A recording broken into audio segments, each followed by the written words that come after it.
নমস্কার বন্ধুরা, আজকে আমি পাখিকে সব ফুড দিলাম। তো পাখিকে সব ফুড আমি গম ব্যবহার করেছি। তো তোমার দেখাচ্ছি পাখিগুলো কত সহজে গমটা খাচ্ছে, সেটাই দেখাবো। চলো দেখে নাও। আমার পাখিগুলো সব গমই খায় হয়েছি।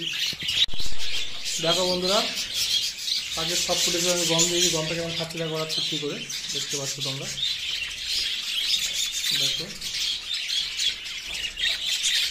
গম হচ্ছে একটি খুব ভালো সব ফুড, যেটা আমি রাত্রে ভিজিয়ে রাখি এবং সকালে দিই। তো তোমরা এরকমভাবে দিতে পারো পাখিকে, দিলে পরে কিন্তু খুব ভালো খাবে এরা।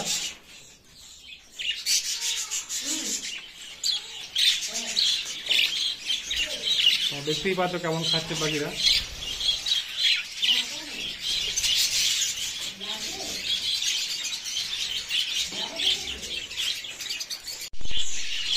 তো বন্ধুরা, এই বাকি বাচ্চাগুলো যে বিক্রি করবো, একটু পরে এসে একটা পাইকারি আসবে, এসে নিয়ে যাবে। তার নাম সুপ্রিয়। তো এসে পাখিগুলো নিয়ে যাবে। দেখো এই বাচ্চাগুলো আমার বেরিয়েছে, এগুলো বিক্রির পাখি। দেখো আমাদেরকেও গম খেতে দিয়েছি। এই গমে হচ্ছে ভালো ক্যালসিয়াম হয়। এই গম খাওয়ালে ভিটামিন ই আছে এর মধ্যে। তো এই গম খাওয়ালে ভালো ক্যালসিয়াম কোর্স করা যায়। গমটা যদি তোমরা মোটামুটি সপ্তাহে 4 দিন দাও, এতে পরে ওদের ক্যালসিয়াম কোর্সটা খুব ভালোভাবে তৈরি হয়। তো গমে প্রচুর প্রোটিন আছে, ভিটামিন ই আছে, ভিটামিন D3 আছে। তো তোমরা পাখিকে সফট ফুড হিসেবে গম ব্যবহার করতে পারো। হ্যাঁ, গম ব্যবহার করলে তোমাদের আশা করি উপকার হবে। তো আমি তো ভালো উপকার পেয়েছি, তো তোমরাও উপকার পেতে পারো। এই দেখো আমার যে পাখির বাচ্চাগুলো সব পুরো গম খাওয়া পাখির বাচ্চা। দেখো, ঠিক আছে।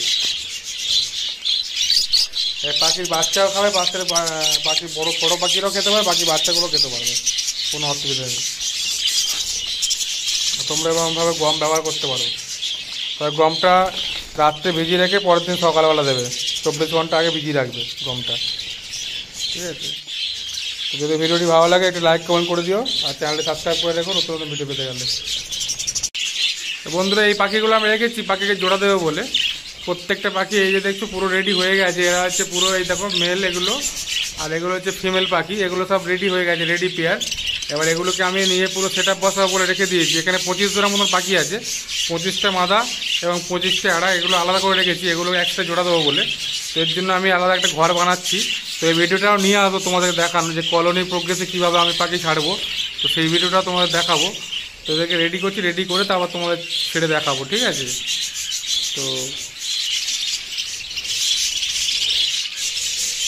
যখনই তোমার পাখিকে জোড়া দিতে যাইবে, তখন তোমরা কী করবে, পুরো মেলটাকে আলাদা করে রাখবে এবং ফিমেলটাকে আলাদা করে রাখবে।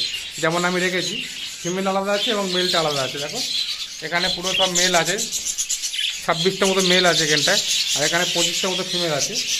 এই সব কটা আমি পাখি কিন্তু ছাড়বো না, এর মধ্যে কিছু কিছু বাদ দেবো।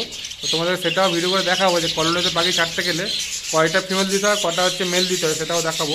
সেই ভিডিও তোমাদের সামনে নিয়ে আসবো।